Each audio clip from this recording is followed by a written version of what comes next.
आवाज़ आ रही है? Yes sir. Yes sir. Okay, privatisation. तो प्राइवेटाइजेशन का मतलब है जो चीज़ें पहले से गवर्नमेंट के कंट्रोल में थी, लेकिन अब उन्होंने वो कंट्रोल किसी प्राइवेट कंपनी को या किसी इंडिविजुअल को दे दिया है, तो उसको बोलते हैं privatisation. For example, last year हमने एक ट्रेन जो है वो एक प्राइवेट कंपनी को दी थी चलाने के लिए। उसका जो भी प्रॉफिट होगा वो उस प्राइवेट कंपनी को जाएगा, लेकिन पूरा जो मैनेजमेंट है उस ट्रेन का, टिकट बेचने का या कितनी सेल होगी, वो सब उस पर डिपेंड करता है। फिर अभी हमने कुछ, हमारी गवर्नमेंट ने कुछ हिस्सा जो है वो रेलवेज़ का शेयर मार्केट के थ्रू सेल किया है। तो अगर आप रेलवे के शेयर्स खरीदते हो, मतलब आप, ये भी प्राइवेटाइजेशन हुआ एक तरीके का। क्योंकि रेलवे को प्रॉफिट होगा तो उसके हिसाब से आपको भी प्रॉफिट होगा, मतलब आपने रेलवेज़ में इन्वेस्ट किया है, एक तरीके से वो भी प्राइवेटाइजेशन हुआ। और अभी रिसेंटली हमारी गवर्नमेंट ने कुछ 5-6 एयरपोर्ट्स जो हैं वो अडानी गवर्नमेंट को दिए हैं, अडानी लिमिटेड्स को दिए हैं, जिसकी वजह से जो भी मैनेजमेंट है वो अडानी कंपनीज करेगी और प्रॉफिट का मार्जिन जो है वो अडानी लेंगे। और हर साल कुछ रेंट होगा एयरपोर्ट्स का, वो रेंट जो है वो डायरेक्ट गवर्नमेंट को दे देंगे। ठीक है, तो वो भी एक तरीके का प्राइवेटाइजेशन हुआ कि उसका कंट्रोल पहले एयरपोर्ट्स का गवर्नमेंट के पास था, उन्होंने एक प्राइवेट कंपनी को रेंट पे दे दिया है या सेल कर दिया है। चलो, मेथड्स क्या है? तो first, those areas which are reserve for public sector, जो चीज़ें सिर्फ पब्लिक सेक्टर की थी अब उनको प्राइवेट सेक्टर में इंक्लूड कर रहे हैं। Second, state keeps the ownership of state owned companies under its control. जैसे ये एयरपोर्ट्स जो हैं वो हैं तो अभी भी गवर्नमेंट के ही, लैंड जो है वो गवर्नमेंट का ही है, लेकिन सिर्फ उसकी मैनेजमेंट जो है वो किसको दे दिए? प्राइवेट कंपनी को दे दिए। यहाँ तो वो क्या करता है, मैनेजमेंट अपने पास रखता है, ओनरशिप किसी और को दे देता है। ठीक है, दोनों तरीके से हो सकता है, या तो ओनर वो गवर्नमेंट ही रहे, मैनेजमेंट कोई कंपनी और करे, या तो सेकंड थिंग, ओनरशिप किसी और को दे दे, मैनेजमेंट वो खुद करे, जैसे रेलवेज़ में है ओनरशिप, चलो किसी एक ट्रेन की प्राइवेट कंपनी को चली गई, लेकिन टिकट सेल कैसे होगी, बिकेगी कैसे? आईआरसीटीसी की वेबसाइट से ही बिकेगी, इंडियन रेलवे की वेबसाइट से ही उस ट्रेन की टिकट भी वहीं से बिकेगी। मतलब मैनेजमेंट किसका हुआ? रेलवे गवर्नमेंट का ही हुआ। जो ड्राइवर्स होंगे या जो अंदर टिकट कलेक्टर्स होंगे वो भी रेलवेज़ के ही होंगे। यानी मैनेजमेंट उस ट्रेन में किसकी है? गवर्नमेंट की, लेकिन ओनरशिप किसकी है? प्राइवेट कंपनी की। तो जो भी प्रॉफिट आएगा उसका कुछ हिस्सा वो गवर्नमेंट को दे देगा, मैनेजमेंट की है गवर्नमेंट ने, इसलिए बाकी का हिस्सा अपने पास प्रॉफिट में रख लेगा। आ रहा है, समझ में आ रहा है?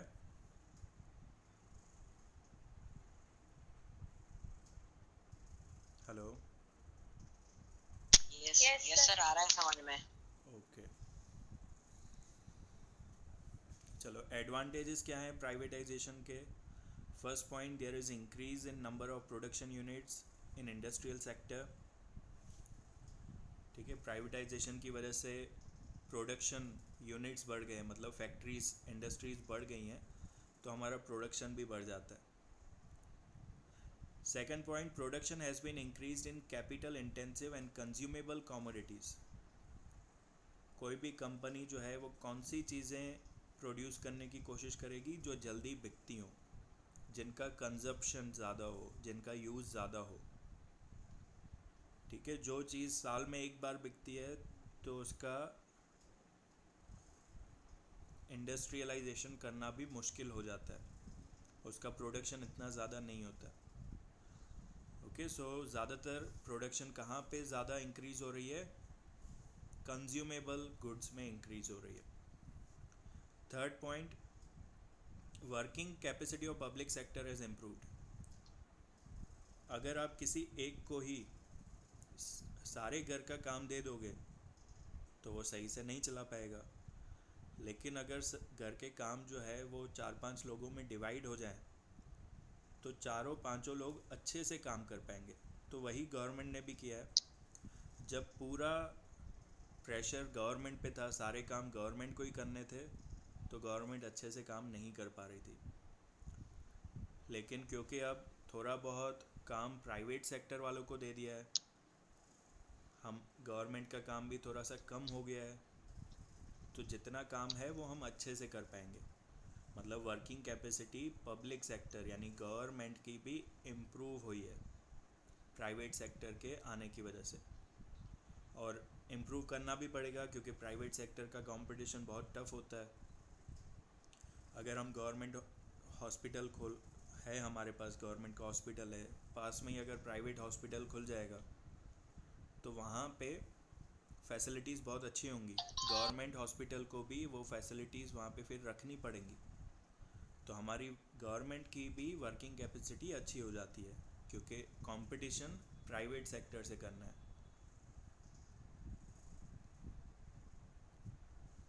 फिर disadvantages of privatisation.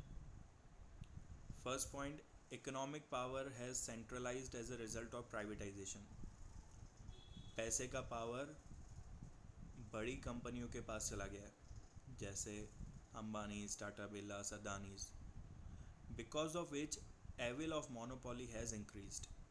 Second, cottage industries have not developed, क्योंकि प्राइवेट सेक्टर में बड़ी इंडस्ट्रीज़ पैसा होता है उनके पास, तो वो अपने हिसाब से चला सकती है प्राइवेटाइजेशन में। तो कॉटेज इंडस्ट्रीज़ डेवलप नहीं हो पाई है, only large industries have been benefited. Third, prices have not remain under control. Privatisation की वजह से प्राइजेस बहुत बढ़ गए हैं। जैसे अभी मैं कहूँ प्राइवेट हॉस्पिटल्स, तो वो एक एक दिन के लाखों रुपए चार्ज कर देते हैं, जबकि गवर्नमेंट हॉस्पिटल्स आपको कुछ भी चार्ज नहीं करते। तो प्राइवेटाइजेशन में प्राइजेस, और फिर भी लोग गवर्नमेंट हॉस्पिटल नहीं जाना चाहते, लाखों रुपए खर्च करके भी प्राइवेट में ही जाना चाहते हैं। So prices have not remain under control. Privatisation में प्राइजेस बहुत ज़्यादा बढ़ गई है, जिसकी वजह से प्राइस राइज की प्रॉब्लम क्रिएट हुई है। Okay, third is globalisation. Globalization is the process of connecting one country's economy with the world economy, as a result of which flow of goods, services, technology and labor is easily available in the world. आपकी चीज़ें दुनिया में किसी भी कोने तक पहुंचाई जा सकती है, आपकी सर्विसेज, टेक्नोलॉजी एंड लेबर, है ना। बहुत सारे इंडिया के लोग, चाहे डॉक्टर्स हो, इंजीनियर्स हो, बिजनेसमैन हो, फॉरेन कंट्रीज़ में जाके सेटल हो जाते हैं। सो लेबर भी वहाँ पे जाता है, एक कंट्री से दूसरी जगह पे लेबर भी पहुँचाया जा सकता है।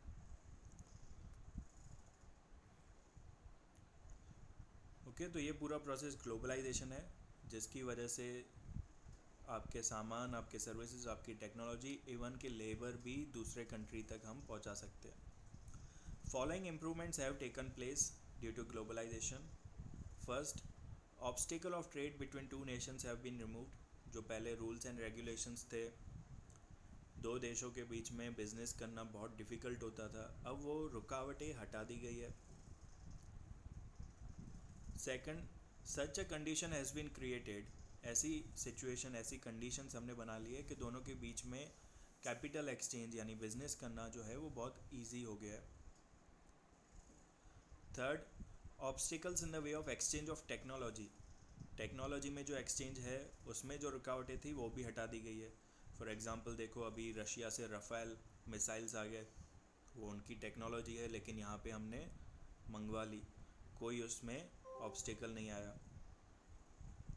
Fourth, free exchange of labour may be there among different nations of the world. ठीक है, फ्री एक्सचेंज ऑफ लेबर, जैसे यहाँ से इंडिया से बहुत सारे स्टूडेंट्स काम करने के लिए फॉरेन कंट्री में जाते हैं, क्योंकि वहाँ पे पैसे अच्छे मिलते हैं, सैलरी अच्छी मिलती है, तो वहाँ पे वो लोग काम करते हैं और पैसे कमाते हैं और वो पैसा कमा के इंडिया भी बेचते हैं। So free exchange of labour भी पॉसिबल हो पाया। Effects of globalisation mixed effects हैं, बहुत सारे एडवांटेजेस हैं, बहुत सारे डिसएडवांटेजेस हैं। पहला advantage, foreign direct investment is encouraged due to globalisation. ठीक है, फॉरेन का इन्वेस्टमेंट हमारे इंडिया में आ सकता है ग्लोबलाइजेशन की वजह से। सेकंड, जो चीज़ें डेवलप्ड कंट्रीज़ में बनी हैं वो भी हमारे इंडिया तक ईज़िली हमें मिल सकती है। फॉर एग्ज़ाम्पल, जैसे अभी मैंने आपको बताया राफेल मिसाइल्स, या अब तो बहुत सारे फ्रूट्स भी ऐसे हैं जो पहले इंडिया में कभी नहीं मिलते थे, लेकिन अब आपको ग्लोबलाइजेशन की वजह से ईज़िली मिल जाते हैं। Third, developing countries like India can withstand competition eight international level. अगर आपके पास अच्छी टेक्नोलॉजी है, आपके पास अच्छा लेबर है, तो उसकी वजह से आप इंटरनेशनल लेवल पे भी कॉम्पीट कर सकते हो डेवलप्ड कंट्रीज़ के साथ ग्लोबलाइजेशन की वजह से। डिसएडवांटेजेस क्या है? तो जितना सक्सेस हम इससे एक्सपेक्ट कर रहे थे कि अनएम्प्लॉयमेंट चला जाएगा, पॉवर्टी चली जाएगी, उतना असर ग्लोबलाइजेशन का नहीं हुआ है। डेवलपिंग कंट्रीज़ जैसे हमारे इंडिया है, उसमें ये प्रॉब्लम हुई है कि हमारे एक्सपोर्ट्स कम हैं, इंपोर्ट्स ज़्यादा हो गए हैं, जिसकी वजह से फॉरेन का कर्जा बढ़ गया। Third point, large scale industry have acquired more benefit. Large scale जो बड़ी इंडस्ट्रीज़ हैं उनमें तो बेनिफिट अच्छा हुआ है उन लोगों को, लेकिन छोटी इंडस्ट्रीज़ को इससे कोई फ़ायदा नहीं हुआ है।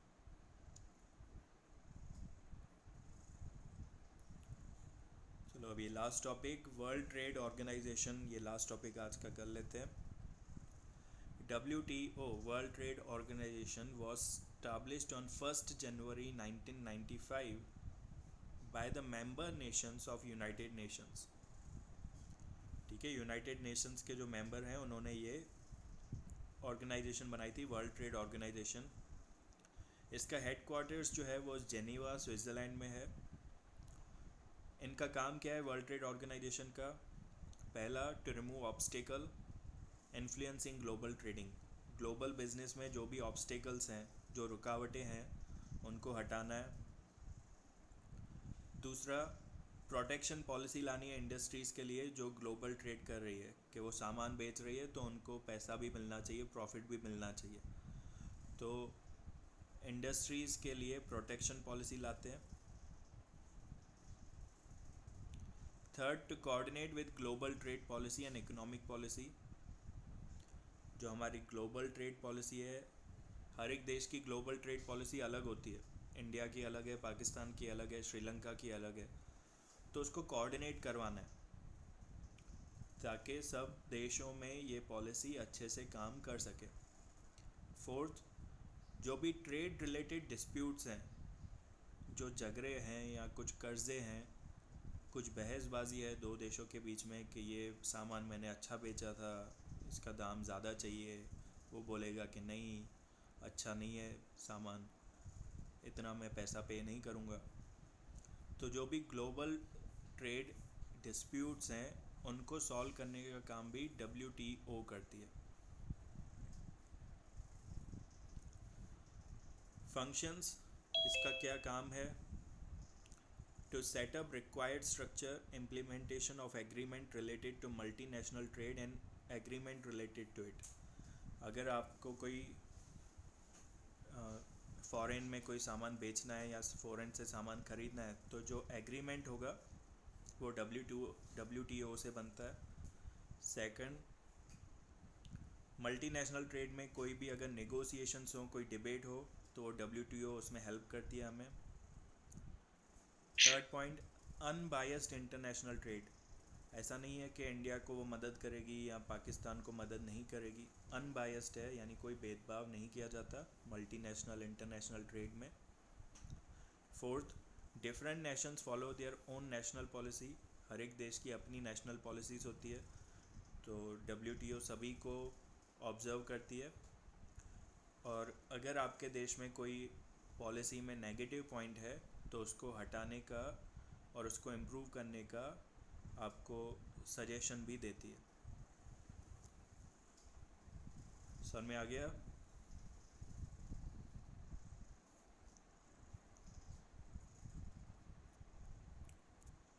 हेलो?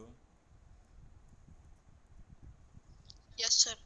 यस सर, समझ में आ गया। ठीक है, ये चैप्टर जितना समझाया है आज उतना फिर भी एक बार रीड कर लेना। कोई डाउट हो तो कल मुझसे पूछना। कल हम साइंस में तो वो कंटिन्यू रखेंगे, सोशल में भी ये चैप्टर कंप्लीट कर लेंगे। ओके, चलो bye bye all of you.